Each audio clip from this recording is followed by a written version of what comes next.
Assalamualaikum warahmatullahi wabarakatuh. Perkenalkan, nama saya Siti Ulfatri Rahayu dengan NIM 22210109919 dari Prodi Tadris IPS 2. Dibuatnya video ini yaitu untuk memenuhi tugas UTS mata kuliah studi hadis dan hadis tarbawi. Baik, di sini saya langsung saja akan menjawab soal-soal UTS yang sudah diberikan.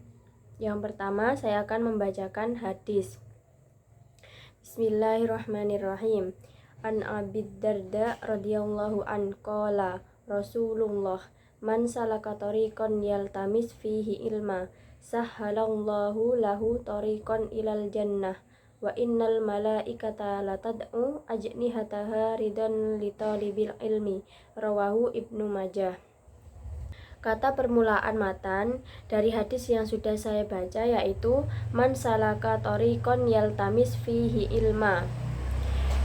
Yang kedua, muharrij dari hadis yang sudah saya baca yaitu rawahu Ibnu Majah. Yang ketiga, sanad pertama pada hadis ini yaitu an Abi Darda radhiyallahu an.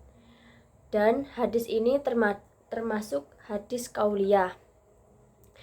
Dan hadis ini mengandung pesan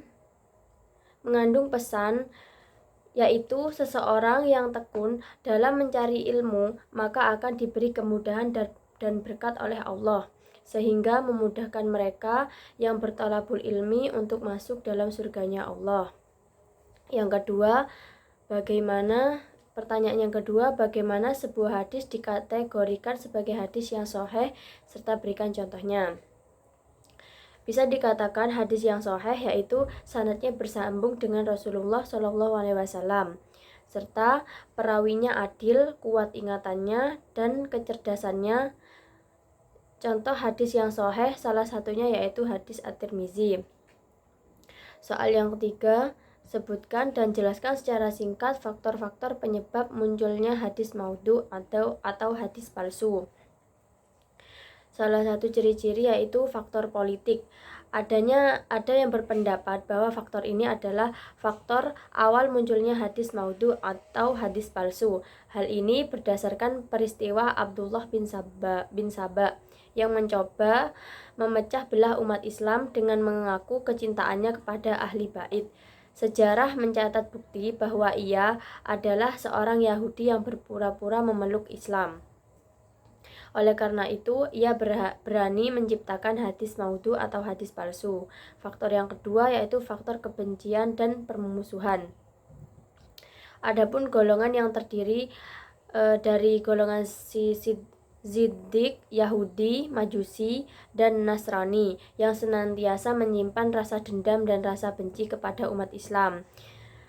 Karena tidak mampu melawan kekuatan umat Islam secara terbuka, maka mereka mengambil jalan yang buruk yaitu dengan menciptakannya hadis-hadis yang palsu atau hadis maudhu yang bertujuan untuk merusak ajaran agama Islam dan menghilangkan kemurnian dan ketinggiannya pada pandangan ahli fikih dan ahli ilmu.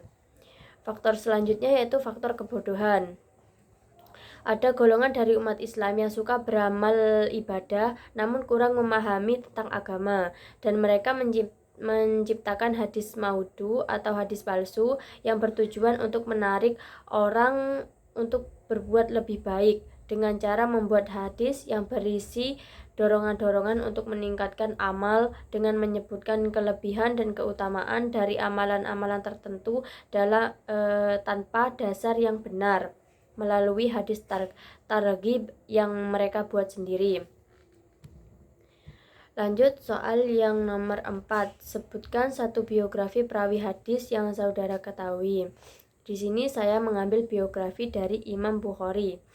Imam Bukhari adalah ahli hadis yang termasyhur.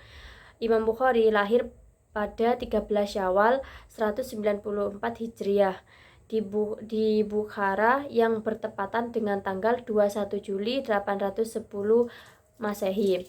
Imam Bukhari yang biasa dipanggil Amirul Mukminin fil Hadis atau pemimpin kaum mukmin dalam hal ilmu hadis.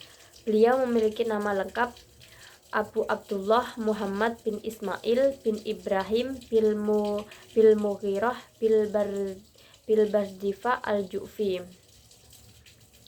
Setelah itu lanjut soal yang terakhir, yaitu nomor 5.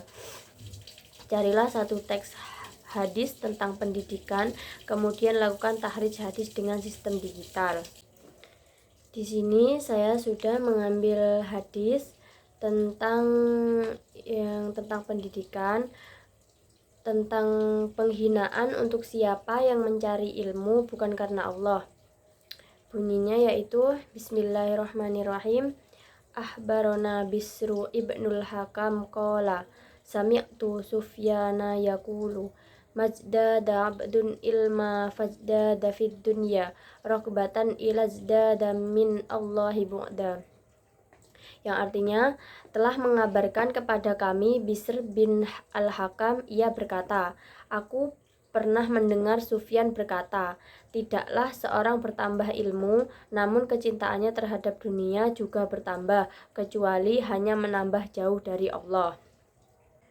Dan awal permulaan kata matan dari hadis yang sudah saya baca yaitu mazdada abdun ilma. Itulah awal permulaan kata matan dari hadis yang sudah saya baca. Sanad dari hadis tersebut Sufyan bin Uyainah bin Abi Imron Maimun,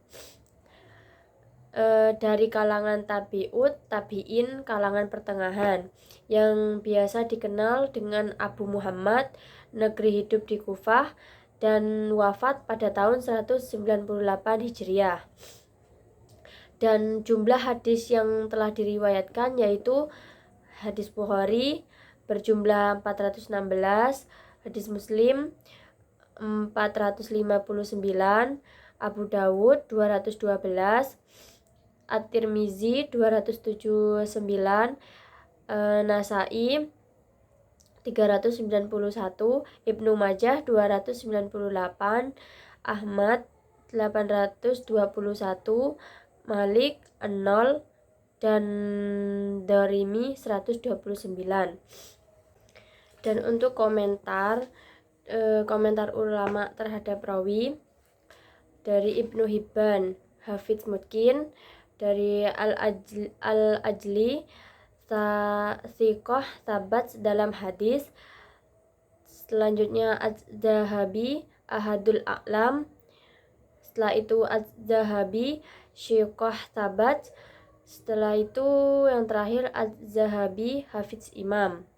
Yang kedua Bisir bin Al-Hakam bin Habib bin Mihran, dari kalangan tabi'ul atba, kalangan tua, biasa dikenal dengan nama Abu Abdurrahman, hidup di negeri Hims, dan tahun wafat 238 Hijriah. Dan untuk jumlah hadis yang diriwayatkan, untuk hadis Bukhari ada 2, Muslim 6, Abu Dawud 0, At-Tirmizi 0, Nasai 0, Ibnu Majah 0, Ahmad 0, Malik 0, dan Darimi sejumlah 14. Komentar dari ulama terhadap rawi Ibnu Hibban disebut dalam At-Siqat, dan selanjutnya Az-Zahabi tidak menyebutkannya, dan yang terakhir Ibnu Hajar, Syiqah Zahid Faqih.